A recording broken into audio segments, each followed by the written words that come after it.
Okay folks, I'm back again. I'm trying to make continuous videos in my series of canoe building extravaganza. I'm going to piece together the first one that I had. I'm back in my little seat videoing my 18 feet long, 18 and a half foot long 327 Pro boat. That's 3 inches 27 inches wide, 3 inches up from the bottom. It is a pretty much as much of a parabolic bottom as I can get in within the specs for Canoe Racing Association on the continent. And I'm going to continue with this series. I'm not going to be showing you this jig fixture. I did that in the last video. I may come back to it.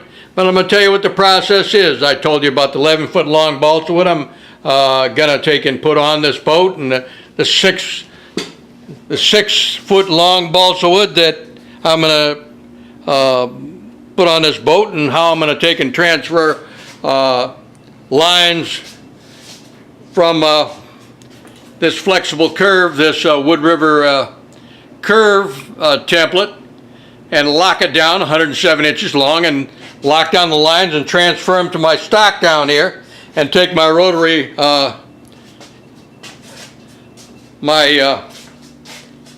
spindle sander here. And balsa wood sand's pretty easy, guys and gals, so I can take it down to the water lines, and actually I will have pretty much a very little of any sanding to do on the interior, because every piece will be coped onto these forms here.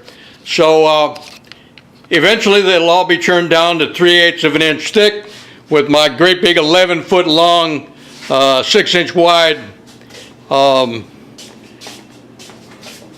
red oak 3/8 inch thick, kind of flexible. It's got several different handles on it, places where I can attach bungee cord right here to these little lifting eyes on it right there. And let me show you what I got here, guys. Pretty good sized clamps right here. You just push down on them, and that's the protruding sandpaper I have on there. That's you get from Grizzly Woodworking, and you can get it in rolls. I think I got 100 or 120 on there right now. Maybe I'll go finer than that, 80 grit, for pulling my balsa wood down. But that's like 11 feet long, guys and gals. So now, once I've got a hull 3/8 of an inch thick on that son of a gun, and perfect, it has to be perfect, because lo and behold, folks, we're going to look at the Ziricote. That's Ziricote. It's a member of the rosewood family. Grows in, this is from southern Caribbean, Mexico, but it goes in Guatemala too. And look at the grain on this, folks. What I've done here is I've taken these slicings. They're fingernail thickness. They're 1/42 of an inch. It's a 16th, divided in half, that's 32nd. This is thinner than the 32nd. It's 1/47 of an inch thick. It's very, very thin. Let me pick up a little teeny piece of it. I mean, you can't even imagine how thin it is. So what I've got here is I've flipped over one slicing to do what is known as a book match. So this grain, it looks like a landscape of Mars. These will be linearly applied to this hull and vacuum bagged to the hull. Well, while I'm walking over to see the other side of the Ziricote, we're walking by more vacuum pump than a human should ever have. This thing right here is, that's a 70-pound pump. I mean, it weighs 70 pounds, folks.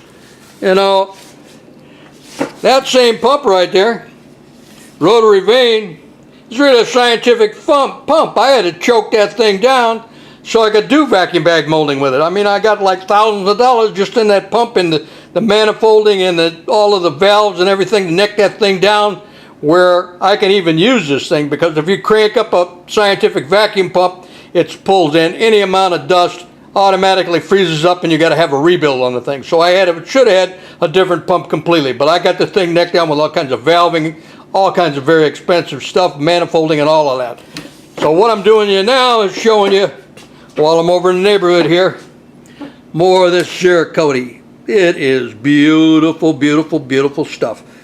I've actually got, I think this is 6 1/4 wide, and I've got 5 1/4 wide, but actually I got the 5 1/4 wide's got, you can see it just overlapping. It's laying underneath this stuff, and it's just as beautiful as this other Ziricote. See how, you know, there's some imperfections in this wood. No tree grows straight as a die. So what you have is a little bit of character. You can get it as tight as you want to, but if you was to put it in a shear and shear them so that you could get a dead tight seam, you'd be cutting out character of the wood. You don't want to do that. You want to be able to see the character of this grain pattern in a book match state. Not only do I have this Ziricote, but I have almost the sister to it, although it's from a different country. I have Spalted, Chen Chen, it's also got another name, Poisonwood. Upstairs, we walked right by 2 boxes of it right next to my air conditioner. I just got it in. Looks just like this Ziricote, except that instead of browns and blacks, we're dealing with a cream color background and lines and grain patterns like the Ziricote, but in a cream colored concept, and alternating it linearly and putting it over this boat and vacuum bagging it to that 3/8 inch core. I'll have quite a contrast between the Spalted Chen Chen and the Ziricote here. And my veneer supplier that I pay for all of this stuff from is certainly wood out of Aurora, New York. Now, they are famous and they really, really have beautiful veneer, but this is just premier stuff. The Ziricote is usually very expensive, and you may not find the same thing year to year, but I'm lucky enough to have this here. It's been sitting here for 4 years, and now I'm about to use it. So what I've got here is, I'm going to show you, if I can find it again, here we go. Vacuum bag molding is just it'd be a whole, you could devote video on top of video on top of video on to vacuum bag molding. What I've got here is I'll have a 3/8 inch balsa wood hull over this thing. And by the way, all these forms, it's hard to see it here. I have them locked down with these fixtures that I made out of Brazilian ape with a slot in it and 2 different pieces and a clever little locking mechanism that I designed myself and did on a burning machine. That little S looking thing right there. So you just take and put one finger on the end of this thing right here, like so, if I can find my arm and my finger through this viewer. Yeah, and pull that over and flip it up, and I can pull these parts right straight out. And on the other side of this form is a canopy. It's canopied. So I will saw out particular pieces of the canopy after I'm done and have them totally renewable with nice little twist off knobs that totally lock the canopy pieces down in. I'll have an open canopy spot for the bowman, an open canopy spot for the sternman, and what would essentially be a